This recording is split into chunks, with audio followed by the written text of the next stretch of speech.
सामाजिकरण। आज मैं आपको सामाजिकरण के बारे में बताना चाहूंगी कि सामाजिकरण क्या होता है। ठीक है, सामाजिकरण एक प्रक्रिया है जिसके द्वारा एक जैविक प्राणी सामाजिक प्राणी के रूप में विकसित होता है।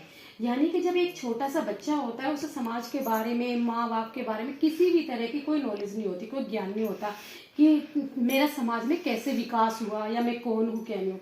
लेकिन जब वो धीरे धीरे परिवार का, समाज का अनुकरण करने लगता है, तो तभी क्या होता है, वो एक सामाजिक प्राणी के रूप में विकसित होता है।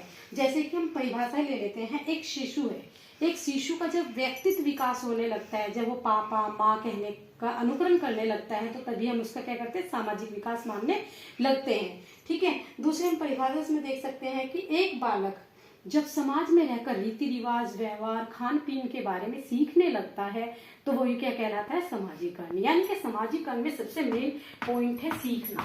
ठीक है, क्या मेन पॉइंट है, सीखना, अनुकरण करना, किसी चीज का अनुकरण करना। जैसे कि परिभाषा इसमें ग्रीन ने दी है। ग्रीन ने बताया है कि सामाजिकरण वह प्रक्रिया है जिसके द्वारा बच्चा सांस्कृतिक विशेषताओं को, आत्मपन मतलब हम की भावना एवं व्यक्तित्व मीन्स जब व्यक्ति का व्यक्तित्व निखरने लगता है, तो उसे हम क्या कहते हैं, व्यक्तित्व को प्राप्त करता है। यानी कि जब बच्चा अपनी सांस्कृतिक विशेषताओं, संस्कृति को जानने लगता है, हम की भावना पैदा होने लगती है और अब उसका व्यक्तित्व जब निखरने लगता है, तो तभी क्या कहलाता है, सामाजिकरण।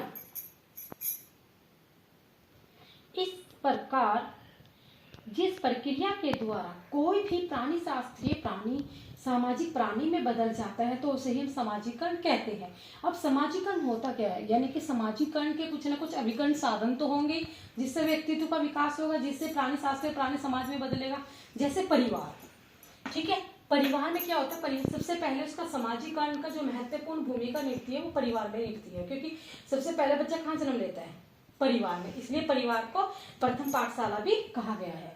ठीक है, दूसरा होता है परिवार के बाद में कहाँ पर जाता है, वो अपने क्रीड़ा समूह में जाता है। क्रीड़ा समूह में धीरे धीरे बच्चों से मेल मिलाप करता है, उसमें टाइम टेबल भी आ जाता है। एक तरह से देखा जाए तो बच्चा खेलता है, जब खेलने में टाइम रखते हैं कि तुम इतना टाइम खेलो, तुम इतना टाइम खेलो, तो बच्चा इसमें समय की पाबंदी भी सीख लेता है।